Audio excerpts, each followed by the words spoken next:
Hello, and welcome to the Path of Most Persistence. This is a place where we hear and share tenacious stories of overcoming obstacles with our partners who dare to share a bit of their own personal paths. In 2018, Ed Halpin created Halpin Leadership Industries, a leadership consulting company that focuses on improving overall leadership behaviors, supporting collaborative organizations to achieve peak performance. In 2011, Ed was selected to serve on a Fukushima steering committee with 11 other chief nuclear officers to help guide the U.S. response to the accident. His relationship and support of the Japanese nuclear industry has been strong ever since, and he continues to advise the Japanese Nuclear Risk Research Center on risk-informed decision-making. Ed's passion is teaching leadership behaviors, creating an emotionally safe environment, along with risk-informed decision-making. Well, welcome to Lake Jackson, Dr. Segovia. Thank you very much for joining us, and thanks for this opportunity to talk. Ed, it is such a pleasure and an honor to have you chat with us today, and of course to your lovely family that opened their home to allow us to do this remotely. So thanks to your entire family. But truly, Ed, I know that you no longer live in Texas, and you making the time to chat with us means everything. But as we begin, because there's so many items that I really want to chat with you about to cover, I think we should probably begin with the acknowledgement of March 11th, today's date. And I think you are probably one of the best people to talk about what the significance of today. So 11 years ago today, the accident at Fukushima Daiichi occurred, and it was a scenario that really changed the nuclear industry. In some ways, became very challenging. In many ways, it helped the industry throughout the world to become stronger, safer, and better as a result of it. So 11 years ago today, it just seems like it happened yesterday.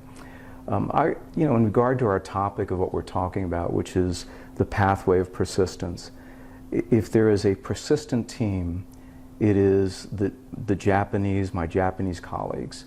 What they went through back on March the 11th, 2011 was just, incredible from the standpoint of leading through an emergency, just an amazing situation. And fortunately, from the standpoint of nuclear, no one died. Yes. The team did the best they could with that situation.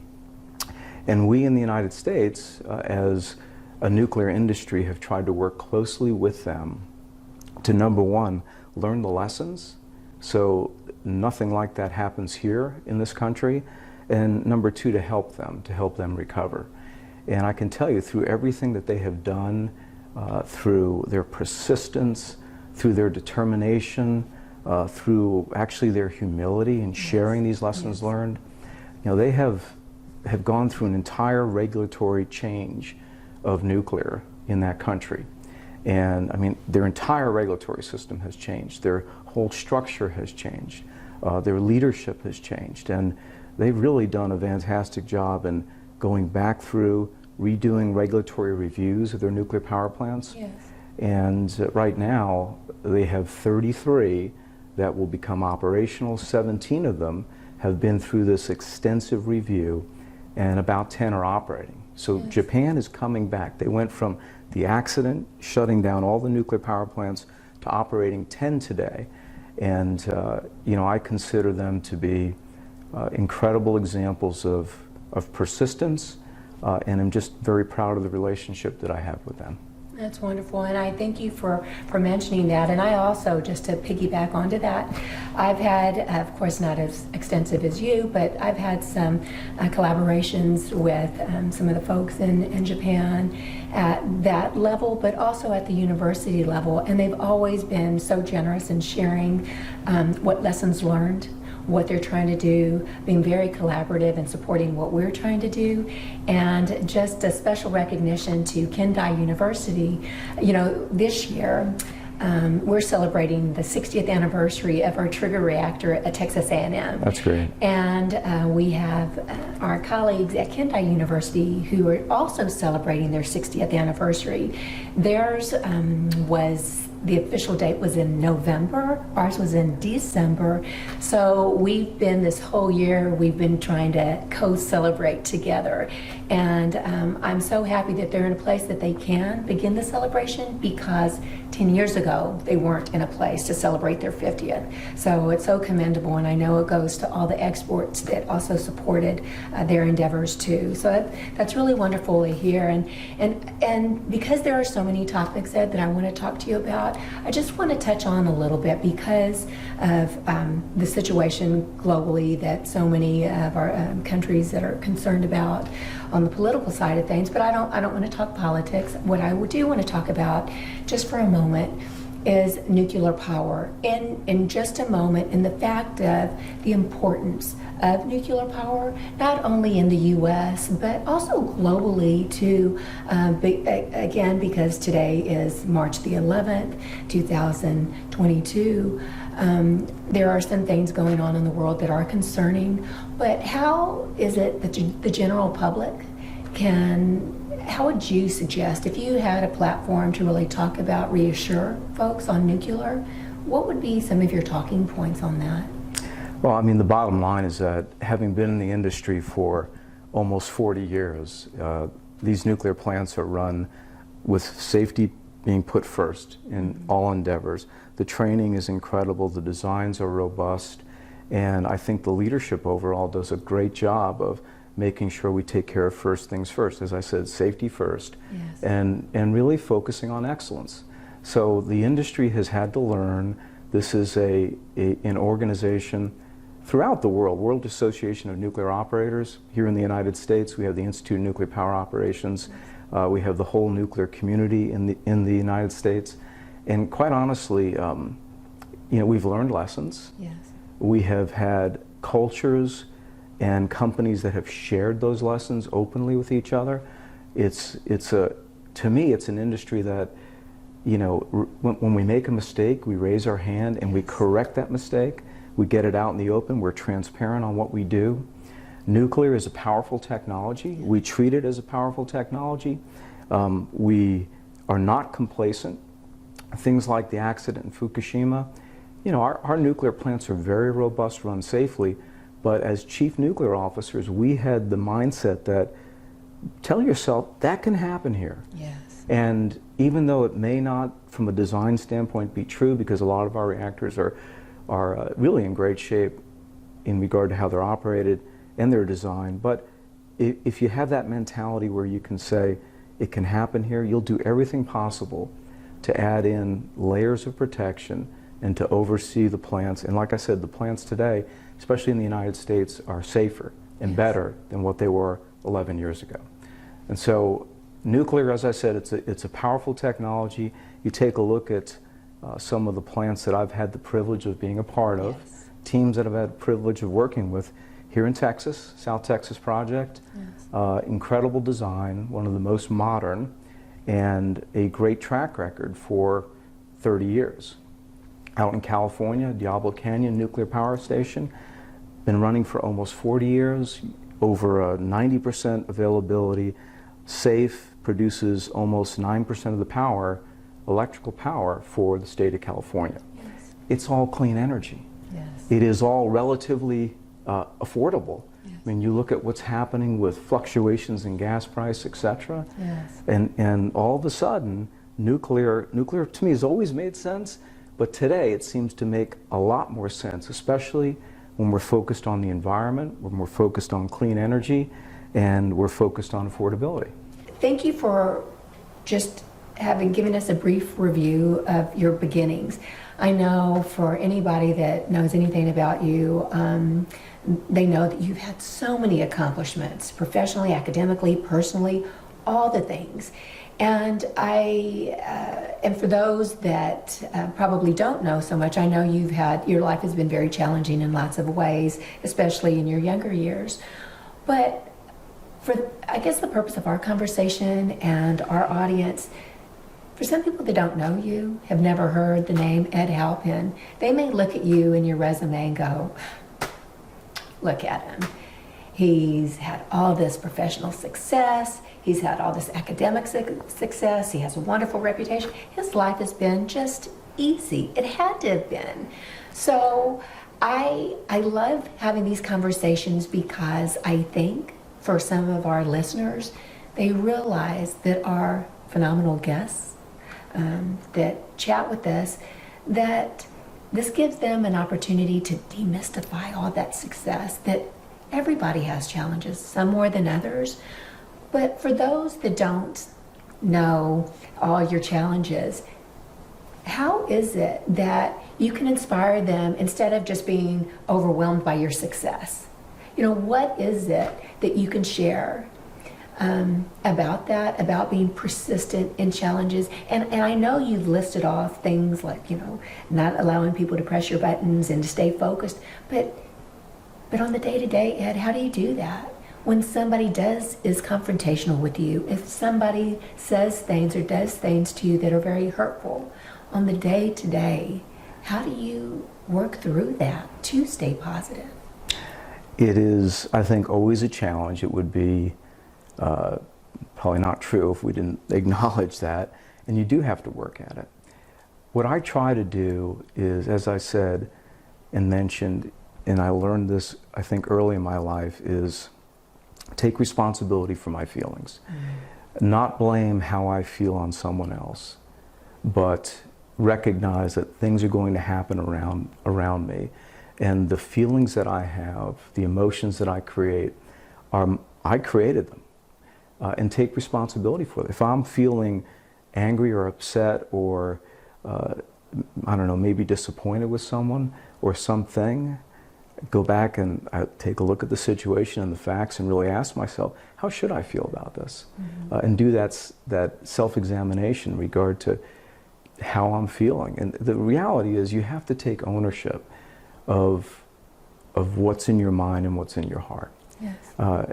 And when you do that, you can control those emotions. And what I try to do is I try to, as I said, focus on the positive. Yes. I'm not being naive. I know that there's a bunch of stuff that happens in people's lives and in the world that is not necessarily positive, but if you focus on the positive, it's something that you can build on, and you turn what we call maybe a situation or something that's maybe a negative in your life into a challenge. Yes. You take a situation that someone may think is sour, and in your mind, make it an opportunity, as opposed to focusing on the negative. And I think that has helped me. It helps to better understand people, relationships. People are not perfect, situations are not perfect, but if you can build on that positive, you can create better relationships and better organizations that eventually become learning organizations, relationships that are learning, and when you make a mistake, you put that out in front of you, you correct it, and you move on. I think in again, my preparation for our chat today, I understand that you have a very strong, obviously, a connection between leadership and emotion, but you also have this connection between mind, body, and spirit. You you've always been very physical. I think you can be competitive in that way too, but it seems as though that started very early on in your younger years, that you used that as a way to stay positive, to stay focused. So for our younger listeners that are really listening in, and those that are maybe made aware in situations or homes that can be challenging, where they do get a lot of negative feedback, I'm wondering why it was and how it was that you, being physical and dealing with some of the emotions or to persist through some of the challenges of life, how can they utilize that as a skill? So I think that it's important for us to set goals for ourselves and have a vision for us. And to kind of back it up, and I mentioned this before, growing up was not easy for me. Yes. Had many challenges, it was very difficult. You could call it a broken home. Yes. Eventually ended up with my father and myself before I went off to college in a one-bedroom house. And it was a challenge. I mean, we low income, had a 55-gallon drum in the house that was lined with bricks, and that's what we used to heat the home in upstate New York. So, and I tell you that because it was a very challenging situation. But to stay focused, to keep moving ahead, I can recall having a vision or setting a goal for myself, and it started with athletics. I have older brothers who I looked up to. They were athletic. I'm the smaller one of the family, and I mean, it's just a simple thing of saying, I want to be a better athlete. I want to do better in this area. And when I had that vision and set that goal, and I worked hard at it, and I had the self-discipline, all of a sudden that spills over into the rest of your life. All of a sudden, from an academic standpoint, you start to have hard work and self-discipline, and that pans out. And for me, it started with athletics, which has always been I guess a main ingredient in my life. But it taught me to have that vision, yes, to work hard at it, and to have that discipline, and then to apply that in all aspects of your life.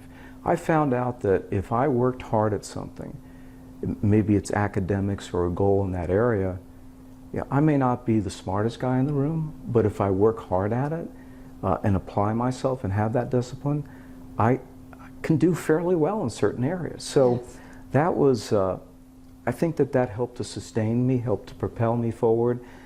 Again, not focusing on the negative in my life, looking for the positive building blocks, stepping on those blocks, and then trying to improve myself and then move on to bigger and better things.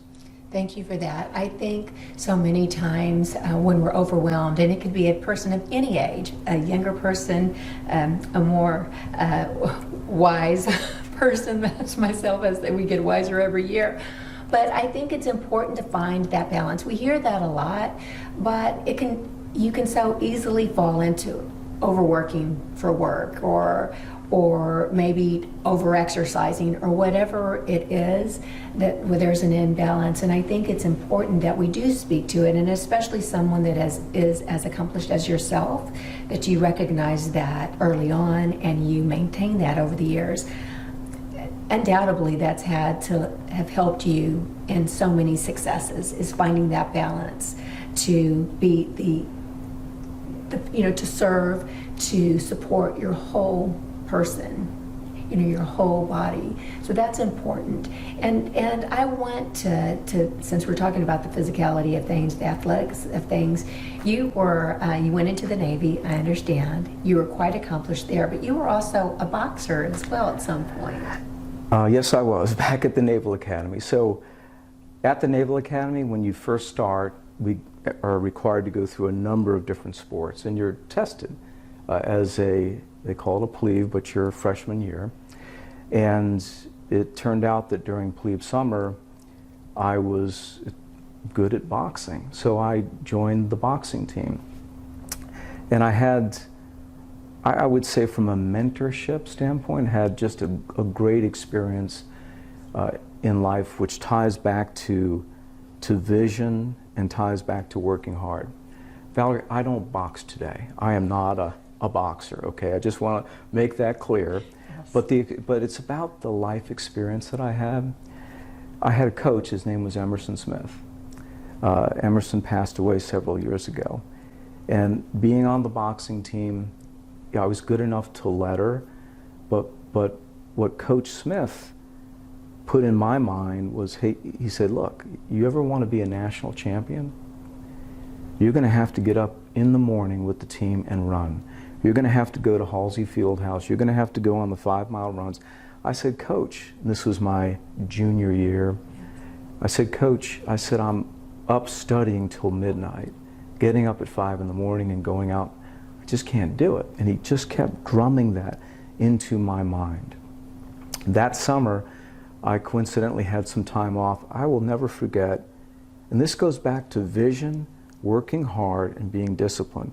Going back to Cape Vincent, New York, yes, where my dad and I lived, and training. And I had this vision of being a national champion. Long story short, in 1983, our boxing team went to, and I won East Coast Collegiate Boxing Association championship for my weight class, which then allowed us to move on to the national championships at the Air Force Academy. And I won my first fight and then went into the national finals. And as it turned out, I lost the national finals by a split decision. Was nominated as a National Collegiate Boxing Association All-American. It turns out in the first fight I actually broke my nose, even though I won the fight, but didn't know it. Goodness. And the story behind that is, I'll never forget going to Coach Smith after that fight and then getting ready to go into the finals. I went to Coach Smith and I said, "Coach, my nose hurts." And he looked at me and he said, "Eddie," he said, "it's not bleeding profusely. Do you want to be a national champion?" And I said, "Yes, Coach, I do." And I went and I lost a split decision in the national finals. And I'll never forget, I didn't know my nose was broken, but after we went home, got back, had a celebratory dinner with the boxing team, I went to medical and found out it's broken. I didn't tell Coach. He, at that celebratory dinner, he looked at me and he said, "I want to tell you something." He goes, "If you had just tried a little harder, you would have been a national champion." Goodness. And I was upset with that. I mean, we left, it was kind of on bad terms. I graduated, moved on. But then after that, you know what I recognized? Was that he was right. That even though I was injured, I reflected on that. I was fearful, I covered up, I didn't give it my best effort, and lost. So Ed, with your reputation being a strong leader in every aspect of your life, it seems, from everyone I speak to that has worked with you directly or indirectly, they always have comments to say about you that your leadership is always consistent. It's always impressive in the fact that you have this way of leading individuals, but also making them feel safe. And as I read and look over your information and as I research for our chat today, I noticed there's a tie that you always seem to make with leadership and emotion. And I'm wondering, is that intentional? Do you do that intentionally, or just does it come to you naturally? I would say, Val, it's both, but I also work at it. And I work at it with a purpose because I think it's vitally important. And I'll just take you back to my work at South Texas, which, you know, I've always tried to lead, I've always tried to set a good example, but it was at STP where I learned the power and the importance of we and not me, the importance of the team, that someone always has something to offer, and it's your job as a leader to make them feel emotionally safe and to tap into them and bring out the best in people. And that's where the best decisions get made. That's where safety comes to the forefront. Look, at STP, and I mentioned this, I joined in 1988 as an engineer. We had that rocky transition from construction to operation. And eventually in 1993, we were shut down by the Nuclear Regulatory Commission because they lost trust in us in regard to managing it correctly, because lost trust in regard to our safety culture.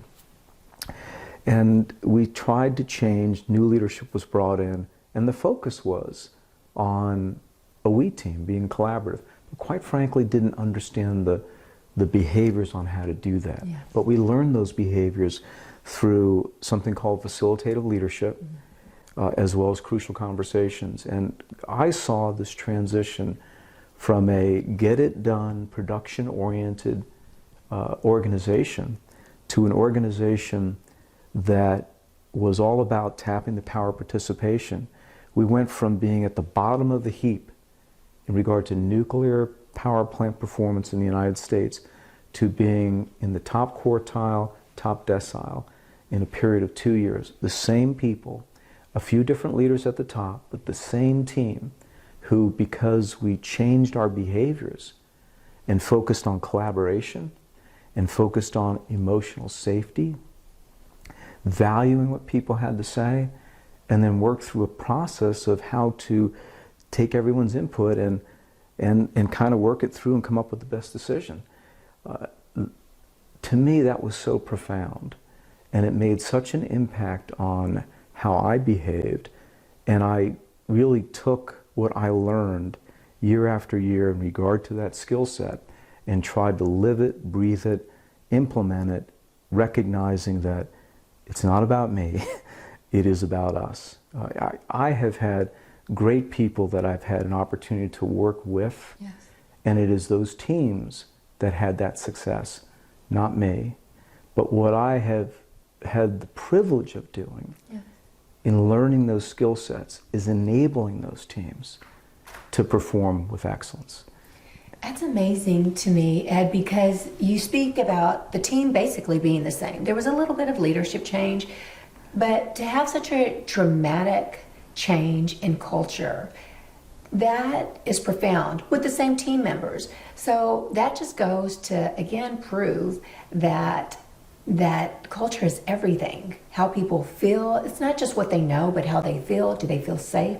Do they feel respected in what they do? And again, your reputation, those initiatives that you all, the we factor, what you all were able to accomplish back then is so impressive, because decades later they remain, and your reputation is endearing and enduring because it remains today. And again, you know, as a Matagorda County resident and as a collaborator with STP all those years ago, thank you for that, and to your entire team that were able to make that change, because it's not that easy. Obviously, you all had to be very intentional and have that vision. You've mentioned the word vision a few times in our conversation today.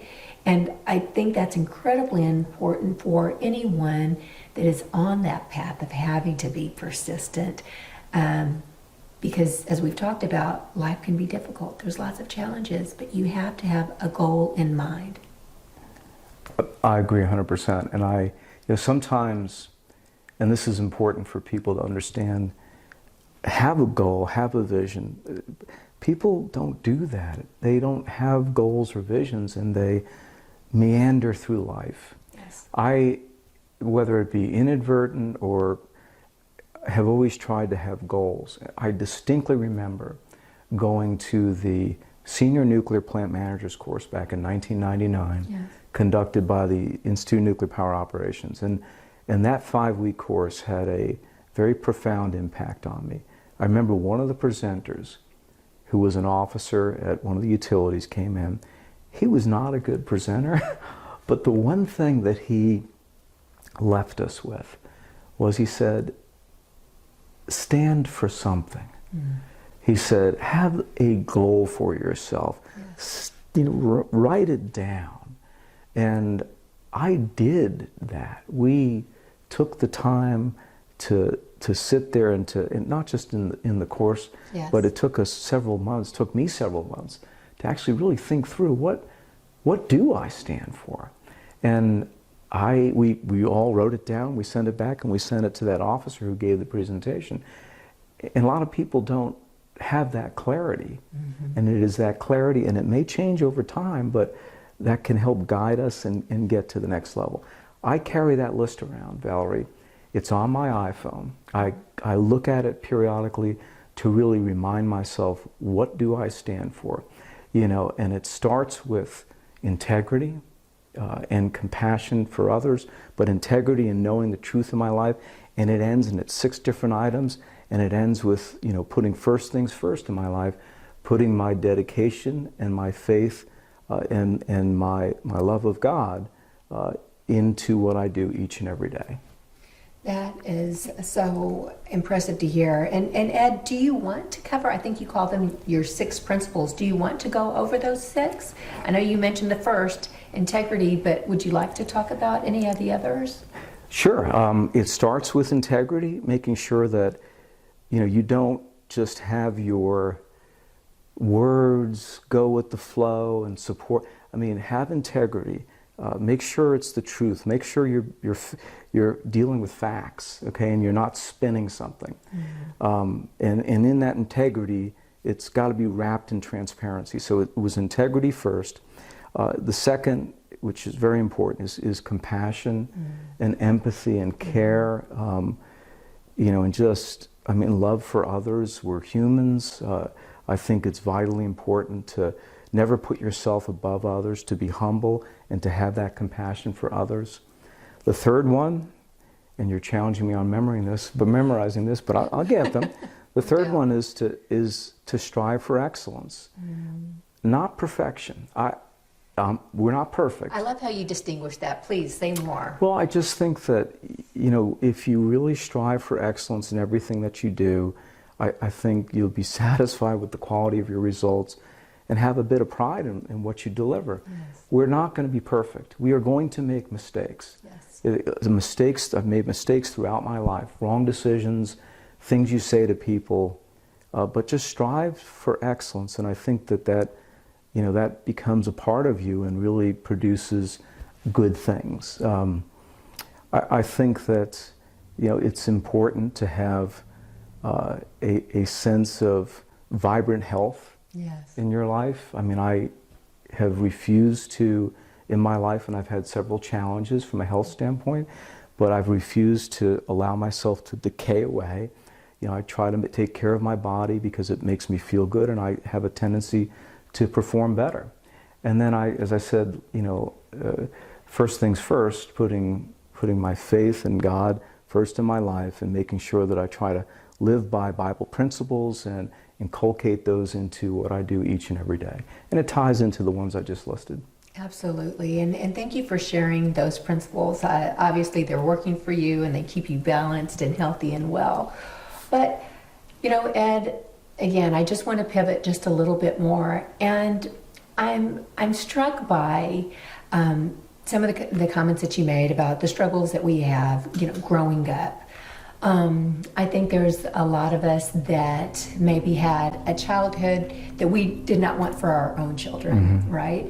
And some individuals, there's that notion of growing up with not all the things, not having very much, and then when you become a parent, you want to give your children everything that you didn't have. But is that the best thing to do?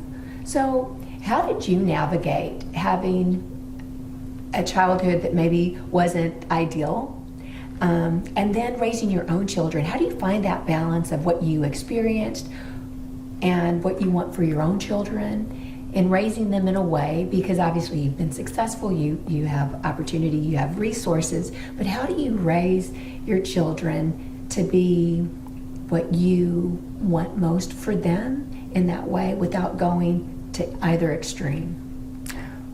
So, can I tell you about my family first? Please do. I have been married to my beautiful wife, Melanie, for almost 38 years, and we have 3 great children. My oldest son, Ian, who lives here in Texas. Ian is almost 37. He's married to Jennifer, and Ian and Jennifer have our 2 grandchildren, Emma and Ronan, and Emma's 6 and Ronan's 3. And they live here in Lake Jackson. My daughter, Catherine, who's 31, and she's married to my son-in-law, Logan, the Martins. I'm very proud of the 2 of them. Catherine has her own business. She does dog grooming. Love it. And Logan is a firefighter here in Texas. And so very proud of the 2 of them. Then my youngest son, Luke, he'll be 29 in April. He's out in California, lives in San Luis Obispo. He runs a wonderful web hosting thing, and he also helps me with my business. Nice. And I have a beautiful family that I get choked up a little bit. I love them, and very proud of them. And in regard to raising them, again, Melanie and I have worked hard through our marriage to do the right thing. As I said, live our life by Bible principles, to make sure we're compassionate, caring, loving, understanding, disciplined. And with my children, it wasn't necessarily about them going and getting higher education, etc. It was about being good people and being good to each other, and just working hard at what you do, and having that respect and that care for one another, and we nurtured that through the years. And life's not easy, and I am very thankful and very,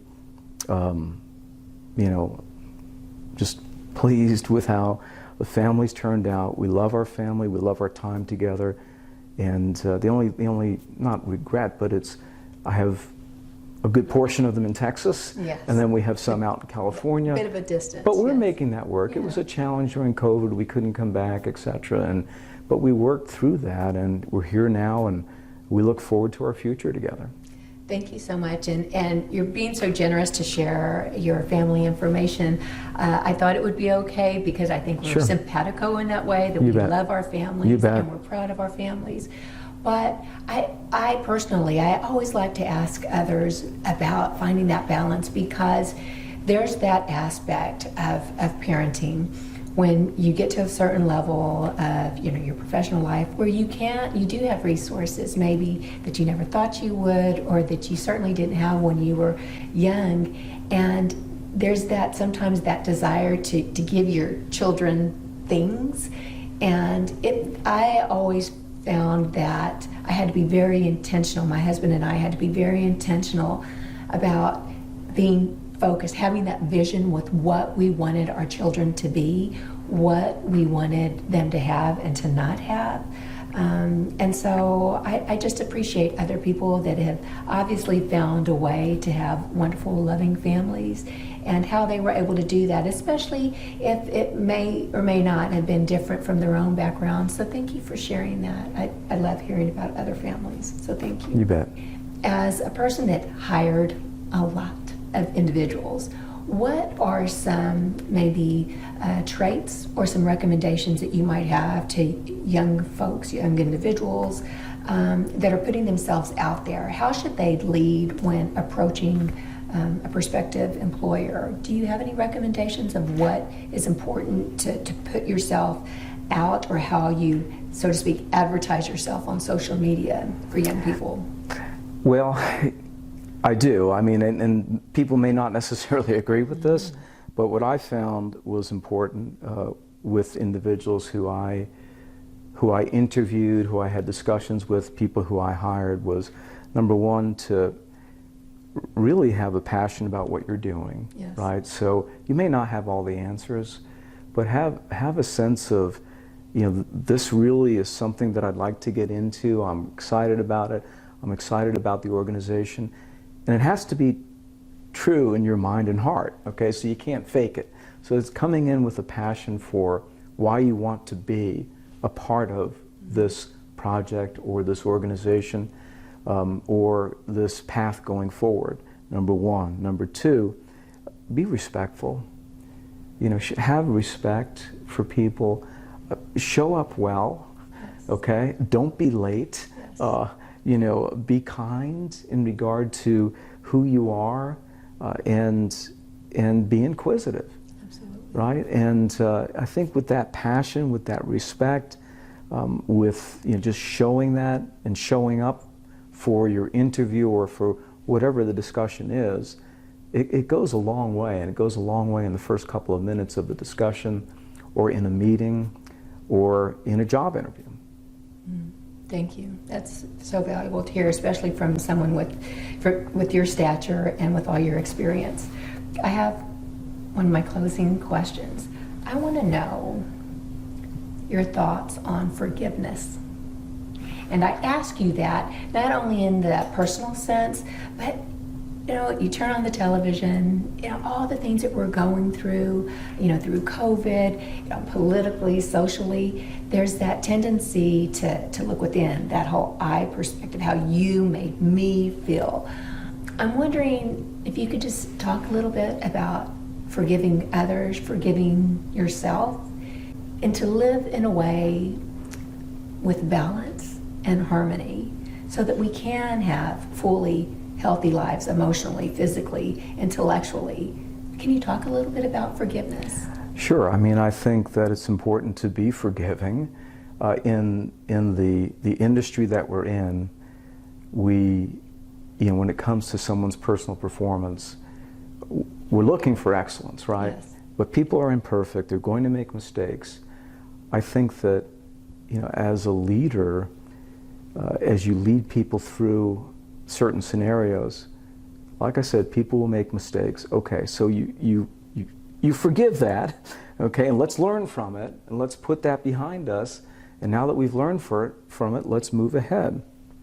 I think it's important to hold people accountable, but with the right mindset and with the right eye. And I think people want to be held accountable. Yes. But like I also think that if you're going to establish emotional intelligence that's strong, make it safe for people, people will make mistakes. Yes. And you have to look at the context of how that mistake was made, what the organization was up to, what kind of training did they have. And you use the word forgiveness, be forgiving, okay? And then try to pull someone in, put your hand around their shoulder, and shore them up in regard to them moving forward. And I think that that's an important element of leadership. At the same time, you have to hold people accountable. Yes. If you're constantly forgiving, and people aren't correcting their path forward and they're not improving, well then, you have to make a change in that Absolutely. regard. So, in regard to, you mentioned forgiving yourself. Mm-hmm. I think you have to recognize that we are imperfect people, and that's why we have our faith. That's why we have each other, and you just have to work on that. I mean, every day, Val, I work on myself. I try to do better. I make mistakes, and you have to forgive yourself, okay, and then move on and try to do better.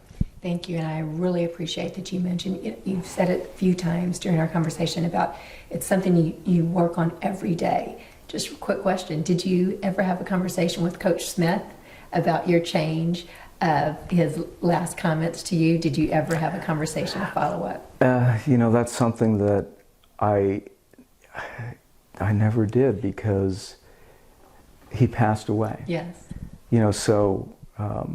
And I think that's an important point.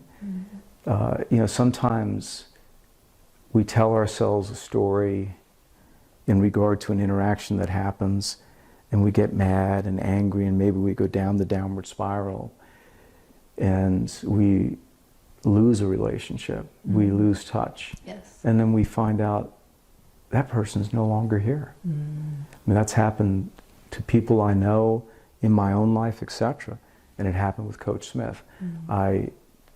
2 years after I graduated, or a few years after I graduated, I started to pick up a pen and to write. Actually, I wrote a letter to him, but I found out that he had died. Mm. And so, that's something you just have to work through. But don't go down that downward spiral. Absolutely. Of telling yourself a story and cashing in on relationships that are precious. And I didn't do that with Coach Smith. It's just that I got mad and I didn't get back to him, and then things happened. And so, but don't let that happen in your life. Don't go down that downward spiral. If you get into a situation where you're confront it, have the discussion, have the crucial conversation, right? Try to create that emotional safety, get it resolved, get it behind you. Value that relationship. Relationships are precious. Mm. So, as we close out this path of most persistence, is there anything else, Ed, that you thought maybe we would chat on, but we haven't? I just want to give you an opportunity to say the things that maybe you haven't had the opportunity to say during this conversation. So 2 things I want to mention. Number one, and when we talked about this, in my life, I focus on vibrant health. But you know what? I've been hit with a 2x4 on the side of the head, not really, but had a cyst, under my right optical nerve, and I've had since 2001 6 major surgeries to remove the cyst and repair the damage that occurred over the course of 16 years. I only raise that, I typically don't, but I raise that as something to talk about, in that I encourage people to, when they have events or things like that happen to them, don't let that define you. I don't want to be known even though I'm sharing it, I don't want to be known as the person that's had multiple operations over a 16-year period, the guy that, you know, had those operations. I don't want to talk about my operations. I don't want to allow what happened to me to define who I am. Absolutely. Don't let that define who you are. If something's happened to you, if you've been in an accident, you had an operation. I mean, I've heard people refer to, well, my accident or my I understand that empathetically, but don't let that define you. You know, you can move past that and focus on bigger and better things.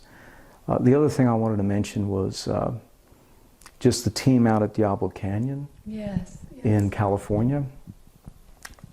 Yeah, I had that opportunity to go out there in 2012, and it was a privilege to work with a team that, again, same principles that we used at South Texas, facilitative leadership, crucial conversations, those definable, repeatable behaviors, work with that team, and I'm so proud of that team in regard to their performance. I've had the privilege of being their senior vice president, generation, and chief nuclear officer for almost 6 years, and went through some very difficult times. That is a power plant that, you know, runs with excellence, does wonderful things for the state of California, produces 9 to 10% of the power.